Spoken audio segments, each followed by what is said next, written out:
হ্যাঁ, আজকে ছিল সেই দিনটা যেদিনকে আমি ভুল করে প্রথমবারের জন্যই পৃথিবীর মুখটা দেখে নিয়েছিলাম। সেদিনের পর থেকে এই দিনটা নিয়ে আমার বিন্দু মাত্র কোনো মাথা ব্যথা থাকে না।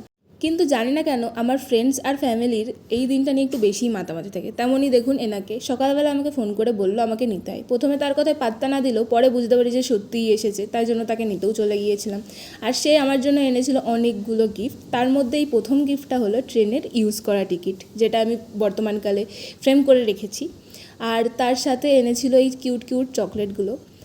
আর সবথেকে স্পেশাল ছিল আমার জন্য এই গিফটটা, যেটা দেখে আমার মনে একটাই গান বাজছিল। যেহেতু আমার সেদিনকে কোনো প্ল্যান ছিল না, তাই জন্য আমি অফিস থেকে ছুটিও নিইনি, তো সেই কাজগুলোই করতে বসেছিলাম। আর কাজ হয়ে যাওয়ার পর আমি একটু স্কিন কেয়ারও করছিলাম। যতই হোক আজকে জন্মদিন বলে কথা, আর আমি একা না, সাথে করে দেবস্মিতাকেও করে দিচ্ছিলাম। দুপুরবেলাতে নতুন জামা পরে সুন্দর করে সেজে গুজে বসেই ছিলাম। আর মা আমার জন্য এত কিছু খাবার রান্না করেছিল যেগুলো আমি কিছুই খেতে পারিনি ঠিক করে।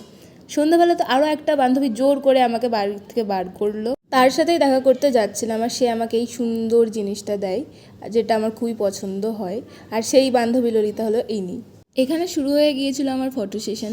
সবাই এত ধৈর্য ধরে ক্যামেরা ধরে দিচ্ছিল, লাইট ধরে দিচ্ছিল, নিজেকে সেলিব্রিটি ফিল হচ্ছিল। তারপর আমি কেকটাও কেটে নিলাম। আর প্রথমে কেকটা কেটে নিজে খেয়ে নিলাম, তারপরে বাকিদেরও খাইয়ে দিলাম।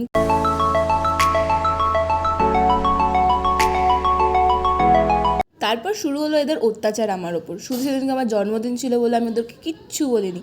দাঁড়া আমারও দিন আসবে, তখন দেখিয়ে দেবো মজা।